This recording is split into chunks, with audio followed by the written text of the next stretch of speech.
सुरेश जी का कद भले ही छोटा हो लेकिन लड़ने का जो जज्बा है इनके अंदर बहुत है। देखिए आपको तस्वीर दिखाएंगे कि रामगढ़ से सुरेश जी आज जेएसएससी कार्यालय पहुंचे हैं और इनका कहना है कि इनका कद भले ही छोटा है लेकिन लड़ने के लिए ये पूरे तरीके से तैयार है। देखिए 21 और 22 सितंबर को जेएसएससी की ओर से सीजीएल की परीक्षा ली गई थी और जब ये परीक्षा संपन्न हुई उसके बाद ही अभ्यर्थी जो है वो कई तरह के आरोप लगा रहे हैं। अभ्यर्थियों का कहना है कि यहाँ पर क्वेश्चन जो है वो रिपीटेड है। इसके साथ ही अभ्यर्थियों का ये भी कहना है कि इस बार भी धांधली परीक्षा में हुई है। इस वक्त हमारे साथ सुरेश जी मौजूद हैं, हम बातचीत करेंगे और इनसे जानेंगे कि सुरेश जी आपका कहना है कि आपका कद जो है भले ही छोटा है लेकिन लड़ने का जज्बा जो है आपके अंदर काफी है, ऐसा आपको क्यों लगता है?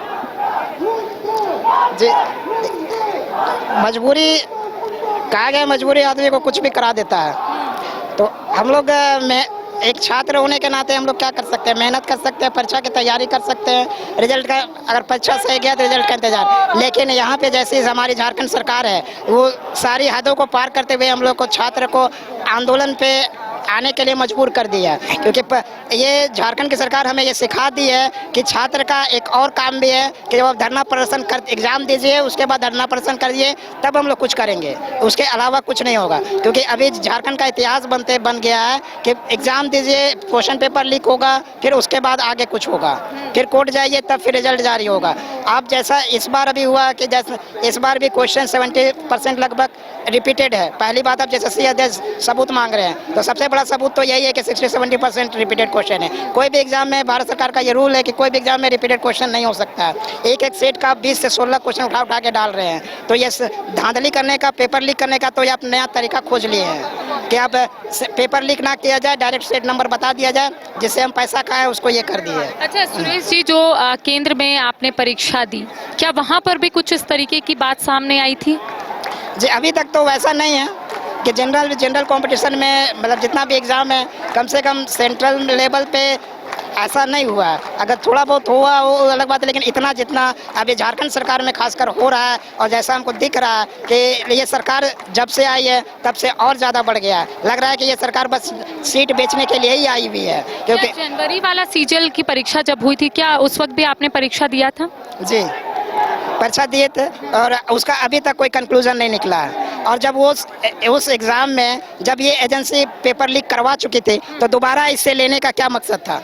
दोबारा इसे लेना आखिर में सरकार की ऐसे क्या मजबूरी है कि ये इसी एजेंसी से एग्ज़ाम लेंगे, एग्ज़ाम कंडक्ट करवाएंगे? अब जब एक एजेंसी को क्वेश्चन छापने का क्षमता नहीं है, अब 250 क्वेश्चन 150 क्वेश्चन छाप नहीं सकते हैं, तो फिर क्यों आप एजेंसी चला रहे हैं? और सरकार से जब एक एजेंसी नहीं चल रही है तो फिर वो राज्य क्यों चला रहे हैं? और एक एजेंसी नहीं संभल रहा है तो फिर वो राज्य कैसे चलाने लायक है? इसके अलावा सुरेश जी आप क्या करते हैं? क्या कहीं जॉब करते हैं ताकि घर अच्छे से चल सके? घर में कौन कौन है?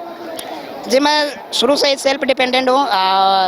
मेरा मतलब घर से मैं कोई सहयोग नहीं लेता हूँ। मैं यहीं रांची में रहता हूँ, रांची में रह के पार्ट टाइम जॉब करते, मतलब पार्ट टाइम ये ट्यूशन पढ़ाता हूँ और उसी से अपना सेल्फ कितने पैसे आ जाते हैं जितना आप यहाँ पर रहकर सरवाइव कर सके? जी, सरवाइव हो जा रहा है, लेकिन अब अब उसी में हम पूरा ज़िंदगी काटना मुश्किल है। हाँ। और जैसा कि एक छात्र होने के नाते हम लोग कोशिश करते हैं, मेहनत करते हैं कि जल्द से जल्द जॉब हो, लेकिन जैसे ही हमारी सरकार है वो उससे अब हमको उम्मीद नहीं लग रही है कि शायद कुछ हो पाएगा। अब यहाँ पर जिस तरीके से आप लोग लगातार आंदोलन कर रहे हैं, अभी तक अंदर से वैसा कुछ अपडेट नहीं आया है कि आप लोगों को अंदर बुलाया जाए? अगर नहीं बुलाया जाता है तो आप लोगों की ओर से क्या रणनीति रहेगी? क्या आप लोग यहीं पर डटे रहेंगे या फिर वापस घर जाएंगे और अगले दिन का इंतजार करेंगे? डटे रहेंगे जब तक एग्ज़ाम कैंसिल नहीं होता है, डटे रहेंगे, क्योंकि मेन मकसद है एग्ज़ाम कैंसिल करवाना। आप सबूत मांग रहे हैं, सबूत तो सबसे बड़ा सबूत है कि आप 70% क्वेश्चन रिपीटेड है। इसके अलावा तो और बाकी का तो और भी सबूत सौंपा ही गया। आप जब 26 तारीख को छात्रगण गए हुए थे, शिक्षकगण गए हुए थे मिलने के लिए, उस समय सारा सबूत सोच पे आए और उसमें बोला गया था कि मंडे तक 30 तारीख तक वेट किया जाएगा। लेकिन ऐसा क्या मजबूरी था एजेंसी के पास, सरकार के पास, कि रातों रात आंसर की जारी किया गया? घर में कौन कौन है सुरेश जी आपके? माँ पिताजी है, भाई बहन है। क्या करते हैं वो लोग? भाई MR हैं, बहन हाउस वाइफ है, शादी हो चुकी है। जी, मम्मी पापा पिताजी किसान हैं, फार्मर हैं। जी, तो घर से आप पैसे नहीं लेते हैं? जी नहीं, शुरू से ही मैं ट्यूशन पढ़ा के अपना सेल्फ डिपेंडेंट है। जिस तरीके से सीजीएल में आप लोगों ने कहा है कि धांधली हुई है, अब आगे की क्या रणनीति है आप लोगों की? बस हम लोग इसलिए लगे हुए हैं कि अब दोबारा इस राज्य में कोई भी एग्जाम है, जैसे सीजीएल किया, कोई भी एग्जाम हो, कोई भी सरकार आए, दोबारा मतलब सीट बेचने का काम मतलब हिम्मत ना हो, बस इसीलिए हम लोग जुटे हुए हैं। और ये जो धंधा चल रहा है झारखंड में, ये बंद मतलब होना नहीं चाहिए, करवा के ही रहेंगे अब।